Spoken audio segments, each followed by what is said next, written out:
Сәлеметсіңдер ме оқушылар, бүгін 4-ші сыныптың 18-ші сабағын өтетін боламыз. Алдымен каналға тіркеліп және лайк басып кетуді ұмытпаңдар. Бүгінгі тақырыбымыз мәтін және оның құрылымы. 15-ші тапсырма тыңда. Аттылар үлкен үйдің сыртына келіп тоқтады. Бұларды бір топ адам күтіп тұр екен.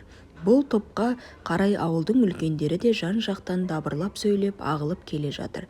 Осы жиынға екі жолдасының өзін озып келіп бұрын түскен Абайдың атын біреу алып кете берді. Бала көп ішінен ең алдымен өзінің шешесін көріп қалды. Соған қарай жүре беріп еді, шешесі анадай жерде тұрып, «Әй шырағым балам, ар жағыңда әкең тұр, әкеңе сәлем бер» деді. Абай жігіт жалт қарады. Қонақ үйдің сыртында 2-3 үлкен кісімен әкесі Құнанбай тұр екен. Бала ыңғайсыздықпен қысылып, шешесінің айтқан сөзінің мәнін ұқты да әкесіне қарай тез бұрылды. Тыңдағанын мәтін екенін дәлелде дейді. Мәтіннің тақырыбы мен ондағы негізгі ойды анықта. Ат қой. Мәтіннің неше бөліктен тұратынын анықта. Мәтіннің кіріспе, негізгі және қорытынды бөліктеріне не туралы айтылған. Әр бөліктегі тірек сөздерді тап, сол тірек сөздер арқылы әр бөліктің мазмұнын бірі-біріне айтып көріңдер дейді. Ендеше бұның мәтін екенін былай дәлелдеуге болады, яғни бірнеше сөйлемдерден құралып, бір сөйлемде айтылған ой екінші сөйлемде жалғасып жатыр, иә? Байқасыңдар, және де бұл мәтін екені бір адам жайлы, бір адамның іс-әрекеті жайлы айтылып жатқандықтан, соның жалғасы болғандықтан бұл мәтін болады. Ал мәтінге үлкенді құрметтеу деген секілді ат қоюға болады. Болмаса сәлемдесу деп те ат қойсақ болады. Идеясы әкесіне бірінші сәлем беру керектігін ұғындыру, яғни негізгі ойы сол болады. Ал мәтін 3 бөліктен тұрады. Бірінші кіріспе, аттылардың бір үйге жиналуы. Екінші негізгі бөлімде Абайдың бірінші анасына қарай жүгіруі. Қорытындылай келгенде анасының көрегенділігі, яғни әкесіне қарай сәлем беру керектігі жайында айтылған екен.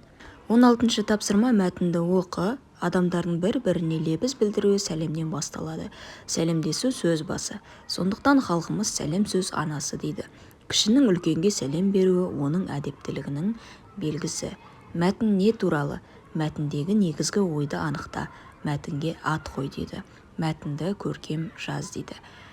Яғни біз мәтіннен байқап тұрғанымыздай, бұл жерде сәлемдесудің не екені және де оның қандай ненің белгісі екені сол жайлы айтылып жатыр. Сондықтан бұл мәтін әрине сәлемдесу жайлы. Ал негізгі ой сәлемдесудің қандай маңызы бар, қандай нәрселердің белгісі екенін көрсетуде болып тұр. Ал атауына сәлемдесу деген амандасу десек те болады, сәлемдесу деген ат қоюға болады.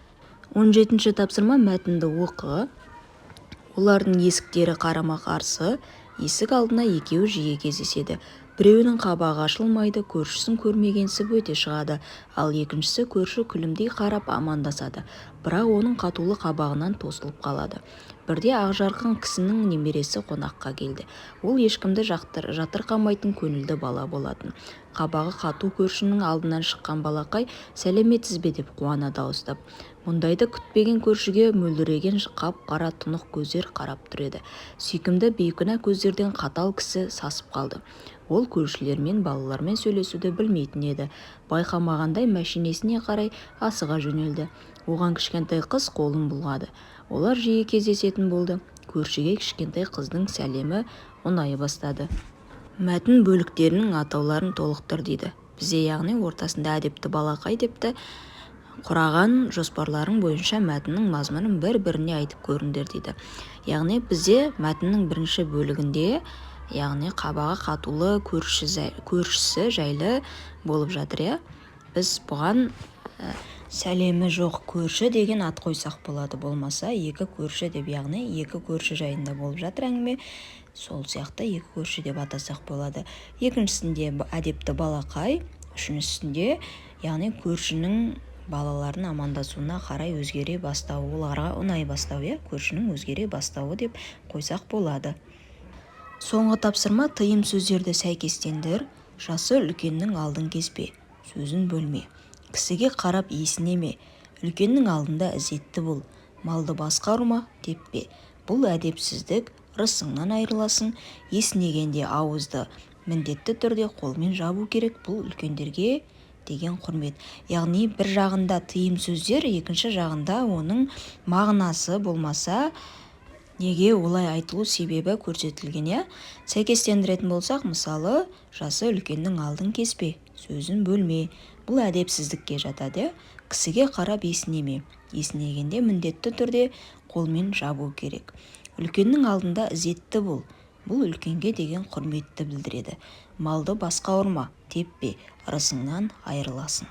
Яғни дұрыс нұсқалары осылай орнығады екен. Осымен бүгінгі сабағымыз аяқталды. Назарларыңа көп рахмет. Сау болыңдар.